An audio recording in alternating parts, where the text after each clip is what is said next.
नमस्कार, आप देख रहे हैं जन संवाद 24x7। जिला गाजियाबाद के लोनी तहसील के वार्ड नंबर 33 में आज बहुत ही भव्य कार्यक्रम का आयोजन किया गया। कार्यक्रम था जैन समाज का। वह जैन समाज जो हमेशा अपनी और देश की संस्कृति बचाने के लिए प्रयासरत है।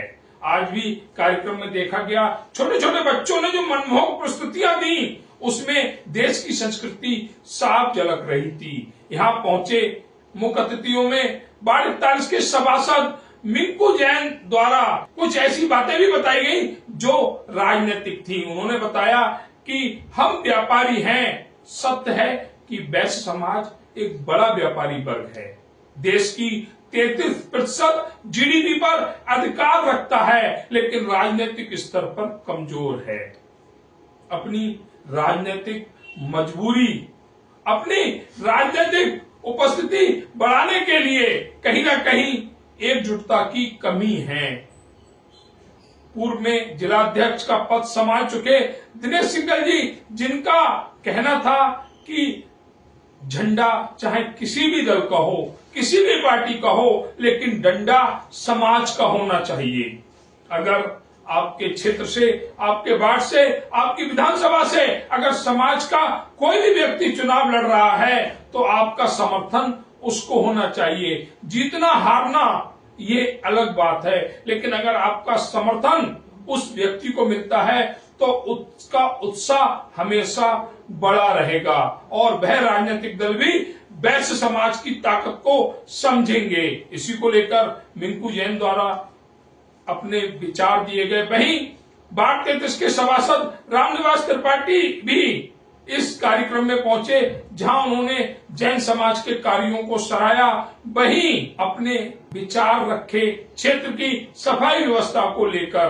क्या कहा जैन समाज के कार्यक्रम में पहुंचे मुख्य अतिथियों ने, देखिए हमारी इस विशेष रिपोर्ट में। लोनी नगर पालिका के वार्ड नंबर 33 में जैन समाज का एक बहुत ही सुंदर कार्यक्रम हो रहा है, लेकिन मैं इसे कार्यक्रम नहीं मानता। ना ही जैन समाज या बनिया समाज कभी कोई कार्यक्रम करता है, कभी भी नहीं करता। ये वो समाज है जो देश की संस्कृति बचाने का प्रयास करता है और पश्चिमी सभ्यता जो सब समाज में व्यापक है, लेकिन इस समाज में 0.1% जो नई पीढ़ी आएगी उसकी तो कह नहीं सकते, लेकिन आज के इस दौर में पश्चिमी सभ्यता का 0.1% अनुसरण करता है। और आज के भी इस कार्यक्रम में देखा गया, छोटे छोटे बच्चे नृत्य कर रहे थे, बहुत ही मनमोहक कार्यक्रम कर रहे थे, लेकिन जो गाना बज रहा था वो कौन सा गाना था यहाँ सभी लोग जानते हैं। और यही वो संस्कृति है जो समाज के द्वारा बचाई जा रही है। देश पश्चिमी सभ्यता की ओर निकल पड़ा है, किसी मुकाम तक पहुंच भी गया है, लेकिन ऐसे कुछ समाज हैं जिनसे देश की संस्कृति बची हुई है। जैन समाज की गिनती भी उसी समाज में आती है। आज हमारे साथ समाज की वह शक्तियां जुड़ी हुई हैं जिन्होंने अपने बच्चों को, अपनी पीढ़ी को संस्कृति दी है। एजुकेशन के साथ साथ संस्कृति भी दी है और वही संस्कृति आज यहाँ पर साफ दिख रही है। तो आज हम समाज की महान शक्तियों से बात करते हैं आज के इस कार्यक्रम को लेकर। सबसे पहले हम बाबूजी से जानकारी लेंगे।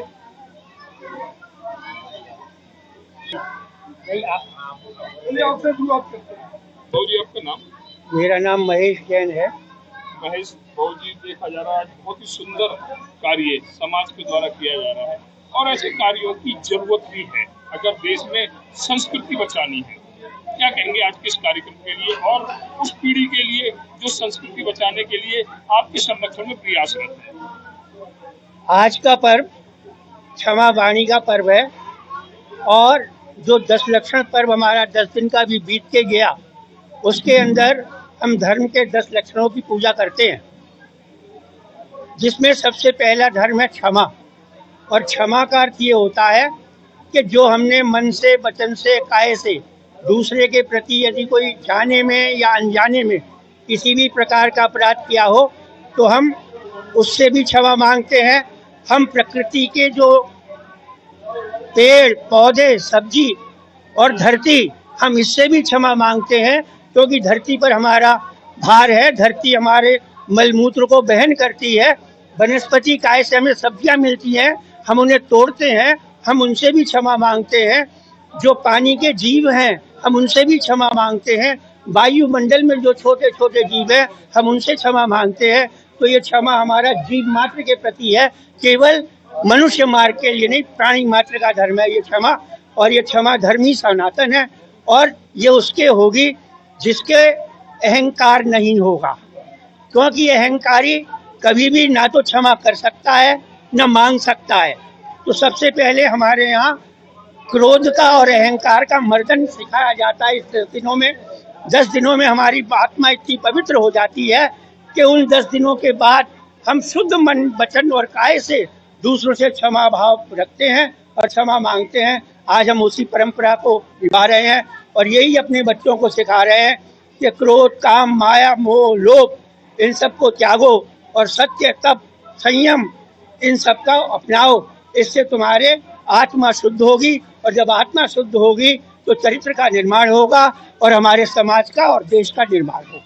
ये कहना है बाबू जी के समर्थक जैन साहब जो सभासद है वार्ड कॉलेज से, वो जुड़े हुए, उनसे भी जानकारी लेंगे। बहुत बढ़िया बताया सर। अगर हम बात करें आज जैन समाज का कार्यक्रम हुआ, अभी बाबू जी ने कहा कि क्षमा मांग करके काम करना चाहिए। क्या राजनीतिक स्तर पे क्षमा से काम चलता है? क्या राजनीति का केस राजनीति का? देखो, क्षमा एक ऐसी चीज है, चाहे राजनीति हो या व्यापार हो, वो तो हर इंसान का है। यदि किसी इंसान ने झुकना नहीं सीखा, वो राजनीति में भी नहीं उठ पाएगा, वो धर्म में भी नहीं, वो चरित्र में। क्षमा एक ऐसी चीज है, राजनीति में भी क्षमा। यदि किसी के साथ, देखो, हर राजनीति में कुछ काम ना चाहते हुए भी गलत काम हो जाते हैं। यदि आप क्षमा मांग लोगे, कहीं ना कहीं भगवान के यहाँ तो आपको माफी मिलेगी। ये कहना है जैन साहब का कि क्षमा कोई हथियार नहीं है, ये अपना व्यवहार है, और उस व्यवहार को संपन्न बनाने के लिए क्षमा बहुत जरूरी। हमारे साथ एक बाबूजी और जुड़े हुए हैं, पीछे खड़े हुए। बाबूजी, आपका नाम? विनोद जी जैन समाज का भी एक बहुत ही बड़ा कार्यक्रम। महेश जी ने इतना कुछ कह दिया कि अब बोलने लायक कुछ है ही नहीं। महेश जी ने बहुत कुछ कह दिया, अब बोलने लायक कुछ है ही नहीं। बाकी ये है कि क्षमा हमारा सबसे बड़ा धर्म है। अगर हम दूसरे को क्षमा करेंगे और वो करेंगे तो अशोक जैन। अशोक जैन जी, क्षमा को जैन समाज ने बड़ा हथियार और बड़ा बार माना है कि क्षमा अगर हम किसी को देते हैं तो हमारी भी अंतरात्मा उस चीज को महसूस करती है।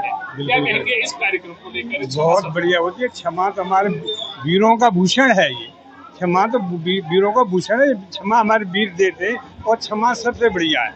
जिसे हम क्षमा दे दिया, क्षमा किसी ने हमें कर दिया, इससे बड़ी कोई चीज नहीं है। दिल को शांति मिलती है, समाज में प्रगति होती है। तो ये कहना है बाबूजी का। हमारे साथ कुछ युवा साथी भी जुड़े हुए हैं, है ना? सुशील जी, एक बहुत ही सुंदर कार्यक्रम आज जैन समाज द्वारा आयोजित किया गया है। मैं चाहूंगा आपके भी अपने विचार लोगों तक पहुंचे। क्षमा सबसे बड़ा दान अगर कोई है वो है क्षमा। जो साधन है वो है क्षमा। अगर हम आपस में एक दूसरे से प्रेम भाव से रहना चाहते हैं तो क्षमा मांगना सीखना होगा। अगर हम किसी को क्षमा कर सके, अपनी गलतियों के लिए क्षमा मांग सके, तो समाज जुड़ पाएगा। समाज जुड़ पाएगा तो देश का विकास हो पाएगा, समाज का विकास हो पाएगा।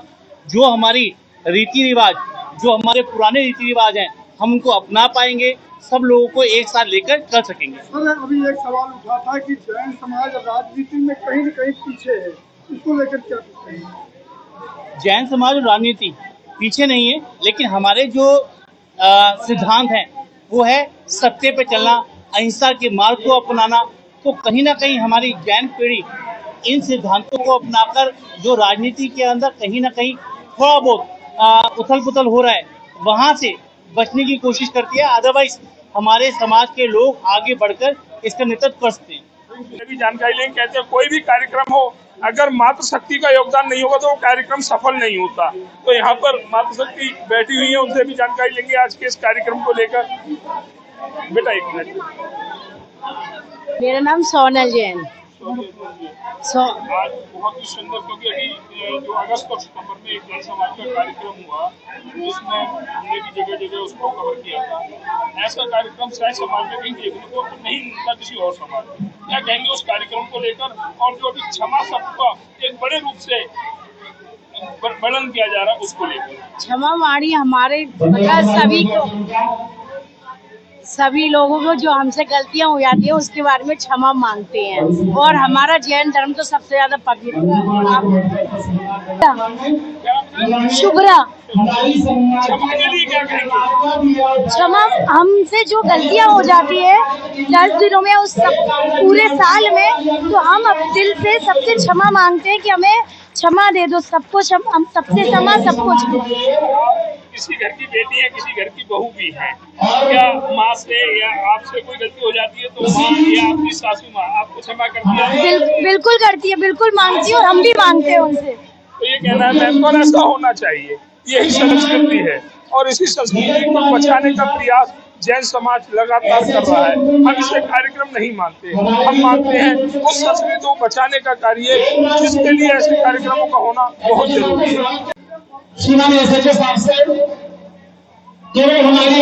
जिस तरह से जैन समाज का ये कार्यक्रम आयोजित हुआ उसमें एक बहुत ही संस्कृति है तो जहाँ पर अपनी सहभागिता निभा रहे हैं वही महिला भी किसी भी योगदान में कम नजर नहीं आ रही है। उसी की जानकारी लेने के लिए हमारे साथ मातृशक्ति जुड़ी हुई है, उनसे जानकारी लेंगे आज इस कार्यक्रम को लेकर जो बहुत ही भव्य रूप ले चुका है, जहाँ पर प्रशासनिक अधिकारी आ चुके हैं, जहाँ समाज का युवा, समाज के बच्चे, समाज की मातृशक्ति, समाज के बुजुर्ग सभी लोग उपस्थित हैं, जहाँ बुजुर्ग अपने बच्चों को आशीर्वाद दे रहे हैं, वहीं जो बच्चे हैं वो मनमोहक नृत्य करते हुए, संगीत में नृत्य करते हुए अपनी उपयोगिता दर्ज करा रहे हैं। तो हमारे साथ एक मैम जुड़ी है। मैम, आपका नाम?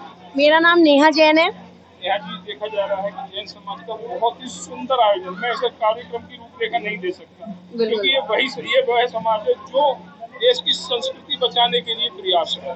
बिल्कुल। तो क्या कहेंगे इस कार्यक्रम को लेके? बहुत ही उत्साह है सभी के मन में, बहुत ही सब बहुत ज्यादा पसंद है क्योंकि ये हमारा क्षमावनी पर्व मनाया जाता है, जो शायद हमारे प्राचीन काल से हमारे जो साधु हैं या कोई भी है, उन्होंने ये संस्कृति बनाई है कि आज क्षमावनी के दिन हमें क्षमा का दान दिया जाता है। सबसे क्षमा मांगे, सबको क्षमा करें, क्षमा याचना से ही हमारा आगे चलता है। कहते हैं सबसे बड़ा जो होता है वो है क्षमा करने वाला और क्षमा देने वाला, दोनों को ही उत्तम बताया गया है सबको, इसीलिए इस पर्व को मनाया जाता है। लेकिन आजकल क्या हो गया, स्टोरी वर्ड आता है जो फेसबुक पे हो जाता है। आजकल स्टोरी लिख दो, फेसबुक पे कर दो, या फिर आप उसको अपने व्हाट्सएप पे लिख के दे दो या किसी के थ्रू बुलवा दो। लेकिन अगर हमारे जाने अनजाने हमसे कोई गलती होती है तो हमारे साधुओं ने, हमारे जैन परंपरा ने उसको ये कहा है कि इसको हम एक कार्यक्रम के रूप में मनाएं, इसको हम एक पर्व के रूप में मना रहे हैं, जिसमें कि हम फेस टू फेस सबसे क्षमा मांग सकते हैं।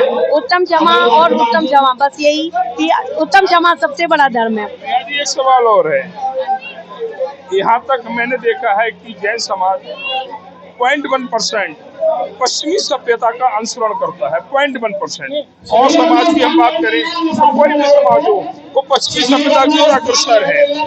तो मैं चाहूंगा नेहा जी एक संदेश दें उस नई पीढ़ी के लिए जो पश्चिमी सभ्यता के अनुसरण करने से बचे।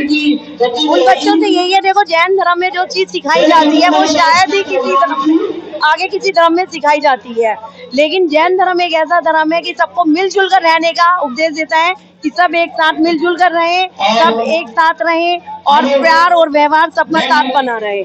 तो यही है कि सब अपना सब अच्छे से रहें, चाहे वो किसी भी कास्ट के लोग हों, लेकिन वो हिंसा ना करें। अहिंसावादी होते हैं जैन, और इसीलिए कहते हैं कि हिंसा में ही हमारा जैन धर्म है। बहुत बहुत धन्यवाद। एक महिला और जुड़ी, आपका नाम? मेरा नाम रुचि जैन है। आपसे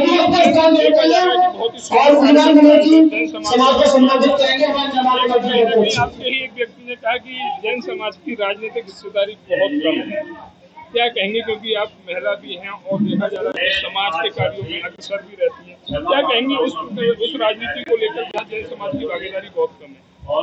जैन समाज ये चाहता है एकता बनाए रखे, मतलब कोई झगड़े में नहीं पड़ना चाहता। जैन समाज का मतलब है सब जुड़ के काम कार्य करें। तो ये थी हमारे साथ मैम जिन्होंने बताया सब मिलजुल कर कार्य करें और तभी संभव है जब ये एकता कायम रहेगी।